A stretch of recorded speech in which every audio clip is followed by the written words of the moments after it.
3, 2, 1, 0. We have RD-180 ignition and liftoff.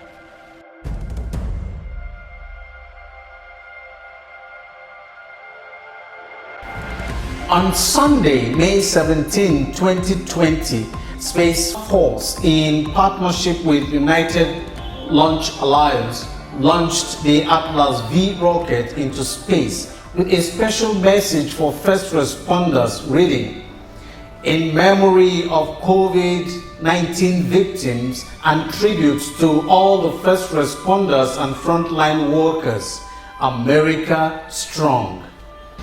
2 days earlier, President Donald Trump was presented with the United States Space Force flag, which will represent the newly created 6th branch of the U.S. military. The Space Force was created on the 20th of December 2019 and was signed into law by the President of the United States. In a statement, Trump said, "Space is going to be the future, both in terms of defense and offense, and so many other things. And already from what I am hearing and based on report, we are now the first leader in space." Wow. Why is this statement critical to our discourse today? We live in times where global security is touchy. International security, also referred to as global security, as we know, is the measures taken by states and international organizations like the United Nations, European nations, and other nations to ensure mutual survival and safety. These measures include military action and diplomatic agreements such as treaties and conventions. With recent tension between the US, Iran, and China, you will probably have heard the display of military might in the Pacific Ocean. So, what is the big deal about nuclear weapons? Nuclear weapons are the most destructive weapons in the world. Their explosions are so powerful that just one nuclear bomb could destroy an entire city. Nukes also are called nuclear weapons, and they are far more damaging, especially for its huge amount of radiation, which can cause radiation sickness, making their actual impact last longer than the blast itself. Twice they have been used in history. For the first time, the US dropped it on Japan on the 6th of August 1945 during the Second World War. Here, there were huge devastation and enormous loss of life. The radiation from the bomb that was dropped on the city of Hiroshima lasted several months and killing an estimated 80,000 people.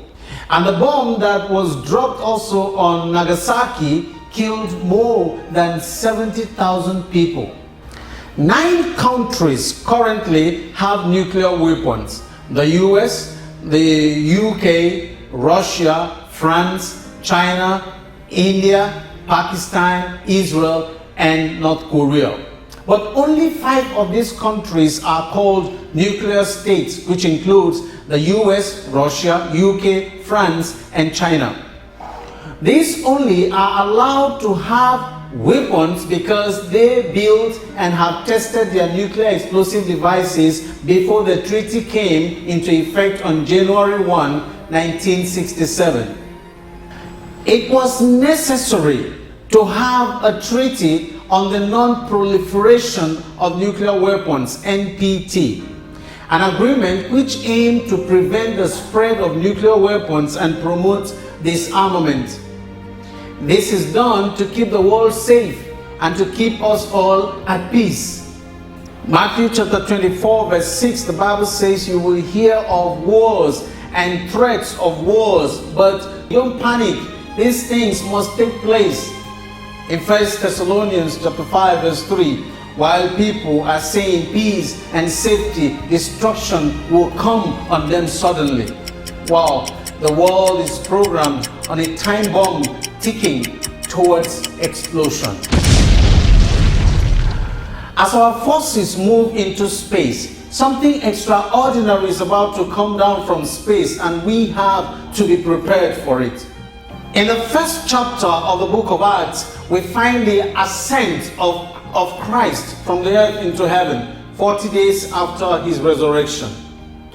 He raises not in flames and fumes like the Atlas V rocket into space, but a spectacular grandeur that all who were present beheld. A cloud obscures him from their view, and two men in white appear, telling them that he will return in the same way you see him go into heaven. It was a confirmation of his promise a couple of weeks earlier. John chapter 14, verses 1 to 3. The Bible says, "Let not your heart be troubled. Ye believe in God, and believe also in me." Jesus was speaking. "In my Father's house are many mansions. If it were not so, I would have told you. I go to prepare a place for you. And if I go and prepare a place for you, I will come again and receive you unto myself, that where I am, there ye may be also." Jesus exercises power in space. He is a force that supersedes all forces known to man. And the Bible says, the same way you see him go up, he will come again in like manner, in his glory, and all the holy angels with him. Brothers and sisters, prosperity theology has pushed the herald of his coming to the archives of the church. Wake up, children of God, there is time no longer. All that we see happening today has brought us closer to that event than when we first believed.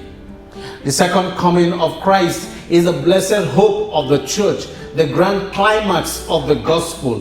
He is coming. His coming will be literal. His coming will be visible. His coming will be personal. His coming will be global. And when he returns, the righteous dead will be resurrected, and together with the righteous living will be glorified and taken to heaven. But the unrighteous will be dead.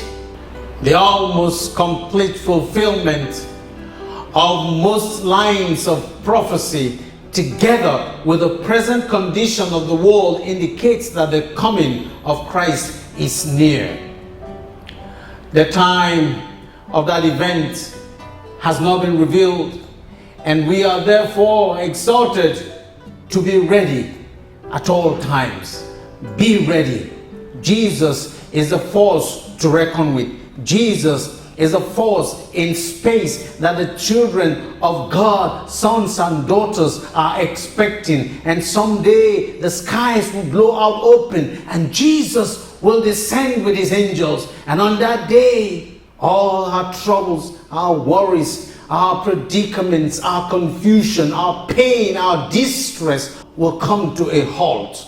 Until then, brother, sister, be ye faithful. Stand firm, because you have to be there.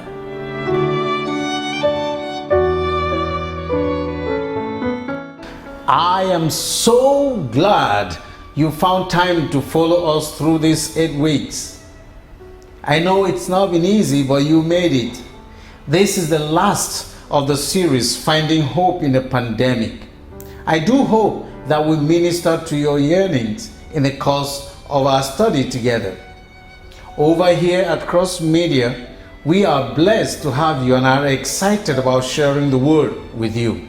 We also desire that you keep sharing these videos with your friends and families across the globe. Please do well to subscribe to our channel, and do not forget to hit the notification icon so we can keep you abreast with our future presentations. That's the only support we request of you. Let's keep the banner high until Jesus returns. Never give up and do not lose hope. On behalf of the Cross Media crew, Edy Ewoh, Annie Carlton, Stephen Ubi, Bernard Ubi, and Emmanuel Udom, we say thank you with love.